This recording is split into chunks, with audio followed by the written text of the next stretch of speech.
दोस्तों स्वागत है आपके अपने चैनल सिविल साइट विजिट में। दोस्तों आज की जो वीडियो होने वाली है काफी ज्यादा इंपॉर्टेंट होगी। कंस्ट्रक्शन स्टेप ऑफ हाउस, मतलब कैसे कैसे स्टेप में आप घर बनाते हो, पहले क्या आता है, क्या होगा क्या नहीं होगा, ये काफी लोगों को पता भी होगा, लेकिन इस वीडियो के बाद आपको अच्छे से आइडिया हो जाएगा कि उस स्टेप में आपको क्या ध्यान देना है, आपको क्या क्या चीजें बेसिक आपके पास होनी चाहिए कि आप काम करवा सकते हो, कॉन्ट्रैक्टर को कैसे आप समझा सकते हो। तो एक फुली नॉलेजेबल वीडियो होने वाली है। आपको मैं साइट रिलेटेड वीडियोस भी दिखाते जाऊंगा साथ साथ में, और आपको बताते जाऊंगा कि ये स्टेप में क्या होता है, इस स्टेप में आपको क्या ध्यान देना है। वीडियो थोड़ी सी लंबी हो जाएगी, कंप्लीट वीडियो देखना। सबसे पहला स्टेप जो हमारा रहता है वो क्या है, वो है हमारा, एक तो पहले आपको घर की ड्राइंग चाहिए। कोई भी घर बनाने जा रहे हो उसकी आपके पास ड्राइंग होनी चाहिए प्रॉपर। अगर आप विदाउट प्लानिंग या ड्राइंग के काम करोगे तो वो काफी ज्यादा दिक्कत हो जाता है। वो आपके घर की कंस्ट्रक्शन कॉस्ट इंक्रीज कर सकता है और वो परफेक्शन नहीं रहेगी काम में। एक तो ड्राइंग आपको, जहां तो आप आर्किटेक्ट से ड्राइंग बना लो, जहां कॉन्ट्रैक्टर जो आपका घर बनाने जा रहा है, जहां जो मिस्त्री होते हैं, क्योंकि काफी नॉलेज हो चुका होता है उनको इस फील्ड में, तो वो आपको, आप उनको रिक्वायरमेंट बता दो, वो आपको बना के दे देंगे कि इसमें ये जाएगा। फिर आती है साइट क्लीनिंग। जो आपने साइट ली है उसमें जो पेड़ होंगे, पत्थर वगैरह होंगे, वो सब साइट क्लीनिंग की जाती है। 1 से 2 दिन उसमें चला जाता है हमारा साइट क्लीनिंग में। फिर होती है लेवलिंग। देखो कई जगह ऊंचा नीचे, तो पहले आपकी साइट जितने एरिया में आपका घर बन रहा है वो प्रॉपर लेवल होना चाहिए, ये आपको ध्यान देना ही देना है। एक बार लेवल हो गया फिर उसके बाद हम आराम से वहां मटेरियल जो रखना है वो रख सकते हैं, जैसे एक्सकवेशन होगी वो कर सकते हैं, सब चीजें आराम से हो सकती हैं। ये पहला स्टेप आ गया घर का, और इसमें आपको ध्यान क्या देना है, इसमें आपका ज्यादा टाइम वेस्ट नहीं करना है। देखो ड्राइंग के लिए अगर आप म्युनिसिपल एरिया में हो तो प्रॉपर आर्किटेक्ट भर के उसको पास करवा लो, ठीक है। जहां तो अगर म्युनिसिपल एरिया में टाउन में वो घर नहीं आता है आपका, तो आप मिस्त्री जहां खुद सिविल इंजीनियर से घर बना सकते हो। आपको रेट कितना पड़ेगा, 5 से 10 रुपया पर स्क्वायर फीट के हिसाब से आपको पड़ेगा। अगर आपका घर है, मतलब मैं लगा लूं 1000 स्क्वायर फीट का, तो आपको 5000 में वो नक्शा बना के दे देगा। ये क्लियर हो गया। नेक्स्ट जो स्टेप, दूसरा जो स्टेप आता है वो है हमारा excavation of foundation and PCC. जहां जहां आपकी फुटिंग आने वाली है, अगर मैं एग्जांपल बात करूं, जहां जहां आपकी फुटिंग होगी वहां आप जेसीबी से, जहां लेबर से एक्सकवेशन करवा लो। और अगर मैं सस्ते की बात करूं तो सस्ता पड़ता है जेसीबी। इस पे मैंने रेट एनालिसिस भी किया है। इन सब पे मैं ब्रीफली वीडियो बना चुका हूं, आप जाके प्लेलिस्ट में देख सकते हो। जेसीबी से आपको सस्ता पड़ेगा, रेट एनालिसिस किया हुआ मैंने, तो जेसीबी से खुदवा के नीचे पीसीसी कर दो, ठीक है। ये दूसरा स्टेप हो गया, हमारी पीसीसी होगी प्रॉपर। आपको मतलब उसमें 75 mm मिनिमम बोल रहा हूं, 75 mm तो नहीं, मैं खुद से अगर ऐसे बोलूं तो 4 इंच से कम पीसीसी आपको नहीं करनी है। फिर उसके ऊपर हमारी फुटिंग वगैरह आ जाएगी। थर्ड स्टेप जो हमारा रहता है उसमें हमारी फाउंडेशन बांधी जाएगी। उसमें जो सरिया हो गया, उसकी फाउंडेशन की कंक्रीट हो गया, और पेडिस्टल, मतलब अगर मैं एग्जांपल बताऊं आपको कैसा होगा, ये हमारी फुटिंग खोदी हुई थी, ठीक है। ये हमारी पीसीसी होगी उधर 4 इंच की, इधर हमने सरिया बांध दिया फुटिंग का, ये सरिया आ गया हमारा, इसको फुटिंग को भर दिया हमने। ये फिर एक स्टेप आता है पेडिस्टल। जहां तक आपका प्लिंथ बीम आने वाला है वहां तक आपको पेडिस्टल करना है। पेडिस्टल क्या होगा, जो भी कॉलम का साइज है उससे 50-50 mm चारों तरफ बड़ा, वो आपको ऊपर तक ले आना है जहां तक आपका प्लिंथ बीम होगा। फिर उसके ऊपर से हमारा छोटा कॉलम स्टार्ट हो जाएगा, 50-50 mm छोड़ देंगे, जितना हमारा स्टैंडर्ड साइज कॉलम है वो कर देंगे। ये किस लिए करते हैं, एक प्रॉपर ऊपर, मतलब उसका स्टार्टर हो सके, प्रॉपर हम उसमें कॉलम प्रॉपर कवर वगैरह ऊपर मिल जाए। ये हो गया हमारा थर्ड स्टेप, कॉलम का पेडेस्टल हमारा पहुंच गया ऊपर। फिर बात करते हैं हम, देखो क्या होता है, हमने जो हमारा एक फुटिंग आ गई, हमने प्लिंथ भी, जो प्लिंथ लेवल होता है वो उठाया होता है, मतलब कि अंदर पानी ना घुस जाए, ये चीजें देख के हम प्लिंथ लेवल ऊपर उठाते हैं। तो उसमें क्या करना है आपको, जब ये पेडेस्टल आ गया तो उसमें हमें क्या करना पड़ता है, फिलिंग के लिए चारों तरफ ब्रिक वर्क करना पड़ता है। ये ब्रिक वर्क कर लिया हमने, इधर ब्रिक वर्क आ गया, इधर ब्रिक वर्क, जो सब स्ट्रक्चर में नीचे में हम ब्रिक वर्क करते हैं, ब्रिक वर्क करके उसमें सैंड फिलिंग हो जाती है। जहां जो हमने खोदा होता है ना, ये यहाँ मतलब सैंड फिलिंग हो जाएगी, एक लेवल पे हम पहुंच जाएंगे। उसके बाद हम क्या करते हैं, प्लिंथ बीम। प्लिंथ बीम में क्या क्या चीजें आपको ध्यान देनी है। प्लिंथ बीम आप जब भी प्रोवाइड करो, प्रॉपर सरिया उसमें प्रोवाइड करने हैं, कंक्रीट उसमें प्रॉपर, और थ्रू आउट प्लिंथ बीम मतलब हैवी, अगर मैं बोल सकूं, बाकी तो आपको आर्किटेक्ट इंजीनियर बता देगा, लेकिन हैवी आपको प्रोवाइड करना है, क्योंकि सब उसी पे आने वाला है, वो ही लोड डिस्ट्रीब्यूट करेगा नीचे फुटिंग या कॉलम पे। हमारा प्लिंथ बीम का हो गया। प्लिंथ बीम हमारा कितने स्टेप हो गए, 1 2 3 4 5 स्टेप हो गए। लेकिन इसका जो अगला स्टेप है वो काफी ज्यादा इंपॉर्टेंट है, वो है डीपीसी, हम जिसे बोलते हैं डैम प्रूफ कोर्स। जो आपको क्या करना है, ये प्लिंथ बीम है ना जो आपका, इसके ऊपर आपको डीपीसी प्रोवाइड करनी है, जिससे जो भी आपके घर में आपने देखा होगा सीलन आती है नीचे से, पपड़ी बनने लगती है, तो अगर आपने डीपीसी प्रोवाइड की है तो कभी उधर सीलन या पपड़ी नहीं लगेगी। लेकिन डीपीसी आपको कितनी मिनिमम, आपको 2 इंच मिनिमम डीपीसी प्रोवाइड करनी है। 2 इंच कंक्रीट की लेयर प्रोवाइड ही करनी है, वाटर प्रूफिंग उसमें एजेंट डाल के, जहां आप कोई मेम्ब्रेन प्रोवाइड कर दो ऊपर, हम जो कोल टार होता है जो लुक पड़ती है वो कर दो, फिर उसके ऊपर ब्रिक वर्क स्टार्ट हो जाएगा। डीपीसी हो गया, फिर हमारा आता है, जैसे डीपीसी हो गया उसके ऊपर हमारा ब्रिक वर्क स्टार्ट हो जाएगा।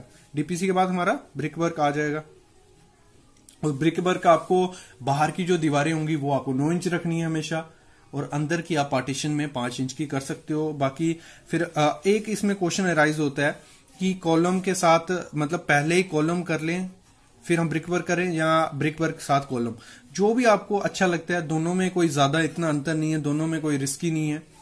लेकिन जो स्टैंडर्ड जो प्रोफेशनल तरीका है वो है, अगर फ्रेम स्ट्रक्चर बना रहे हो तो पहले कॉलम स्लैब कर लो, फिर उसके बाद ब्रिक वर्क कर लो। लेकिन अभी ऐसे यहां किया जाता है, ब्रिक वर्क के साथ कॉलम किया जाता है, वो भी अच्छी जॉइंट बन जाती है, लेकिन उसमें कुछ चीजें ध्यान रखनी होती है। उस पर वीडियो बना चुका हूं, वो आप देख सकते हो, तो ये चीज आपको ध्यान रखनी है।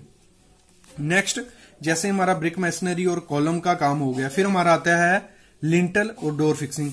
देखो लिंटल आपका, जैसे डोर का फ्रेम, हमने विंडो का फ्रेम ये खड़ा किया, तो ऊपर आपको लिंटल प्रोवाइड करना ही करना है, मतलब पूरा थ्रू आउट लिंटल प्रोवाइड करना है। देखो नीचे हमारा प्लिंथ बीम काम कर रहा है लोड डिस्ट्रीब्यूट करने का, और 7 फुट के बाद या 8 फुट के बाद क्या होगा, हमारा लिंटल ये काम करेगा। जो भी लोड ऊपर से आएगा वो प्रॉपर्ली डिस्ट्रीब्यूट कर देगा दीवारों पे, कॉलम पे, सब पे। तो ये आपको प्रोवाइड करना ही करना है। फिर उसके बाद क्या होता है, हमारा जैसे ही हो गया ऊपर थोड़ा सा ब्रिक वर्क होगा, फिर हमारी आ जाती है स्लैब कास्टिंग।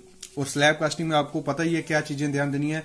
कोई भी जॉइंट नहीं रखना है कि बाद में लीकेज हो, क्योंकि लीकेज रोकने में काफी ज्यादा पैसा और टाइम लग जाता है, और प्रॉपर लीकेज रुकती नहीं है स्लैब की, हमेशा ध्यान रखना। ये हो गया। फिर हमारा इलेक्ट्रिक और प्लम्बिंग का काम स्टार्ट हो जाता है, जैसे स्लैब कास्टिंग होती है। तो इसमें प्रॉपर स्टेप से चलोगे आपको ना तो कॉन्ट्रैक्टर कोई बेवकूफ बना पाएगा, और आपको ध्यान रहेगा कि किस टाइम मेरे को क्या मटेरियल चाहिए। उससे आपकी कंस्ट्रक्शन कॉस्ट भी डिक्रीज हो सकती है। क्यों? क्योंकि लेबर आपकी बैठेगी नहीं, आपका काम सामान आता जाएगा। इलेक्ट्रिक और प्लम्बिंग का काम, उसमें आपको प्रॉपर, मैंने जैसे कहा, अगर आपको खर्चा बचाना है अपना, तो आपको वो मटेरियल यूज करना है जो आपके लोकल वेंडर से मिलता है, और उसकी क्वालिटी थोड़ी पता कर लेनी है कि क्वालिटी अच्छी है कि बिल्कुल खराब तो नहीं है। इलेक्ट्रिक और प्लम्बिंग का काम। फिर हमारा प्लास्टर का काम स्टार्ट हो जाता है। जैसे हमारा इलेक्ट्रिक और प्लम्बिंग का काम खत्म होगा, फिर हमारा प्लास्टर का काम। फिर नेक्स्ट, इस दोनों में कंफ्यूजन होती है लोगों को कि पहले पेंट और पुट्टी कर लें या टाइल कर लें। तो हमेशा आपको टाइल कर लेनी है, पहले टाइल कर लोगे। लेकिन जब पेंट पुट्टी के लिए घोड़ी जिसपे और चढ़ते लेबर वो काम करते हैं, उसमें आपको ध्यान रखना है कि आपकी टाइल टूटे नहीं। बाकी आप पहले अगर पेंट पुट्टी कर दोगे, जब टाइल करोगे सीमेंट उड़ेगा, वो पूरा दीवारें गंदी हो सकती हैं आपके 3-3, 4-4 फुट तक। तो आपको पहले टाइल कर लेनी है। लेकिन पेंट करते टाइम आपको ध्यान रखना है कि नीचे उसके कुछ गत्ता वत्ता लगा लो, सीढ़ी के या जो भी यूज कर रहे हो आप पेंट वगैरह के लिए। टाइल हो गई, और फिर हो गए पेंट पुट्टी हो गई। फिर हमारा जो नेक्स्ट स्टेप रहता है वो है विंडो वर्क का, मतलब जो वुडन वर्क रहती है हमारी डोर की, विंडो की, वो की जाती है। तो उसके बाद पेंट वगैरह कर दिया जाता है डोर विंडो पे। ये हो गया हमारा कंप्लीट, पूरा प्रोसेस आ गया इसमें हमारा, नीचे से स्टार्ट करके ऊपर तक हम पहुंच के। तो इसमें आई होप आपको आइडिया लग गया होगा क्या क्या चीजें। इंटरलॉकिंग जो पेपर ब्लॉक होती है उसकी क्वांटिटी कैसे निकालते हैं। तो हम एग्जांपल लेते हैं, अभी हम हाल ही में काम करवाया।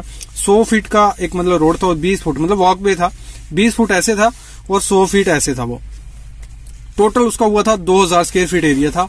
उसमें कितने ब्लॉक आए थे, वेस्टेज कितनी जाती है, और पर स्क्वायर फीट कितने ब्लॉक आते हैं, वो सब चीजें इस वीडियो में आपको पता चल जाएंगी। बस वीडियो के साथ बने रहो, वीडियो छोड़नी नहीं है। उससे पहले चैनल को सब्सक्राइब कर लो, बेल आइकन दबा लो। डेली प्रैक्टिकल वीडियोस आपके लिए ला रहे हैं हम सिविल साइट विजिट, तो आपको बस लाइक करना है थोड़ा।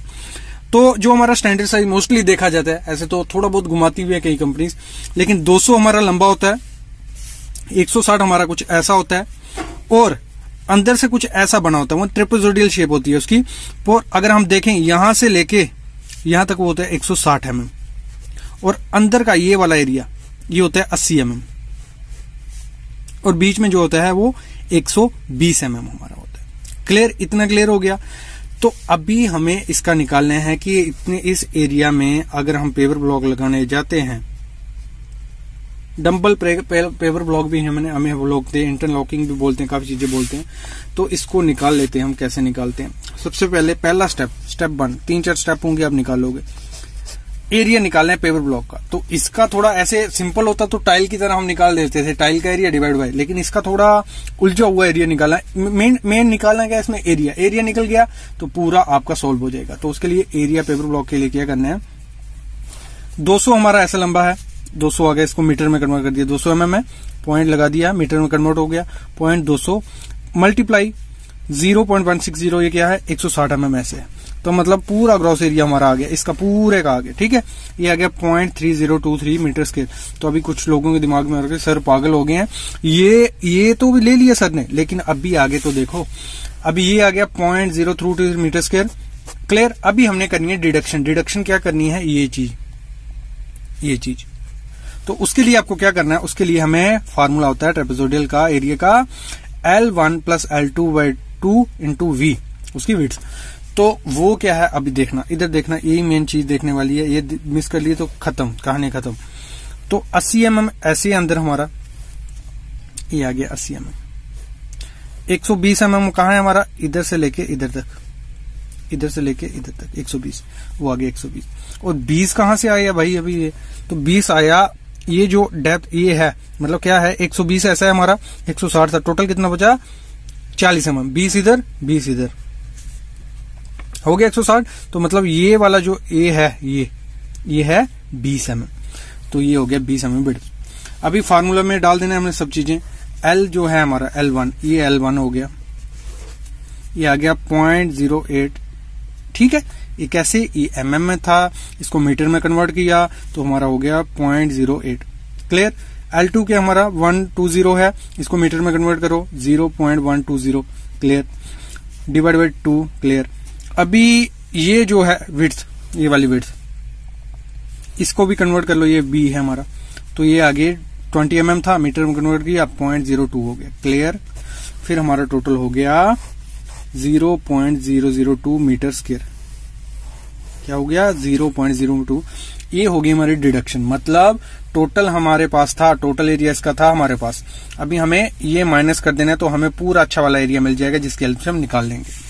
तो उसके लिए क्या करना है, ये हमारा टोटल एरिया आया था 0.032, ये लिख दिया हमने, माइनस ये वाला एरिया करना है हमें, वो निकाला हमने। ये 2 कहां से आ गया? अभी ये तो ये आ गया। ठीक है, ये वाला 2 कहां से आया? क्योंकि हमारा था इधर से भी डिडक्शन करनी है और इधर से भी डिडक्शन करनी है। अगर हमारा सीधा रहता, ऐसा पेपर ब्लॉक भी आते हैं, उसका निकालने की भी सिंपल है, इसका area divide by total area. तो ये हो गया हमारा 0.03, एक मल्टीप्लाई किया, माइनस किया, वो आ गया हमारा 0.2082 मीटर स्क्वायर। क्लियर? इतना क्लियर हो गया, यहां पहुंच गए। अभी लास्ट स्टेप है, आंखें नहीं झपकनी है, कन्वर्ट। इसको हमें कन्वर्ट करना है। क्यों कन्वर्ट करना है? हमारा जो एरिया है वो है स्क्वायर फीट में, 2000 स्क्वायर फीट एरिया हमारा वॉकवे, तो इसको भी हमें कन्वर्ट करना पड़ेगा। तो मीटर स्क्वायर को, स्क्वायर मीटर को अगर स्क्वायर फीट में कन्वर्ट करना है तो हमें मल्टीप्लाई करना पड़ता है 10.76 से। जिन्होंने कन्वर्जन पे वीडियो नहीं देखी, मैं कन्वर्जन पे काफी वीडियोस बना चुका हूं, वो देख लो, काफी काम आएंगे। 700+ वीडियो हैं, वो 700+ वीडियो देखोगे तो प्रैक्टिकल नॉलेज अपने आप आ जाएगा। तो 0.28 आया था, मल्टीप्लाई किया 10.76 से, तो हमारा आ गया 0.301 स्क्वायर फीट। मतलब इतना स्क्वायर फीट हमारा इस पेवर ब्लॉक का एरिया हो गया। एरिया मिल गया, कहानी खत्म। अभी हमने निकालना है सिंपल नंबर ऑफ ब्लॉक कितने लगेंगे? 2000 स्क्वायर फीट एरिया था हमारा, और लास्ट में हमारा पेवर ब्लॉक का कितना एरिया है? 0.301। तो इसको कर देना है, क्या होता है? Total area divide by block का जो एरिया आया, block area. Okay, clear? Total area 2000 square था, डिवाइड किया 0.301 से, तो आ गया 6,644 नग हमारे उस रोड को पेवर ब्लॉक लगाने में बनेंगे। अभी कहानी खत्म नहीं हुई, रुको, अभी इसमें इतने लगेंगे, कितने, 6,444।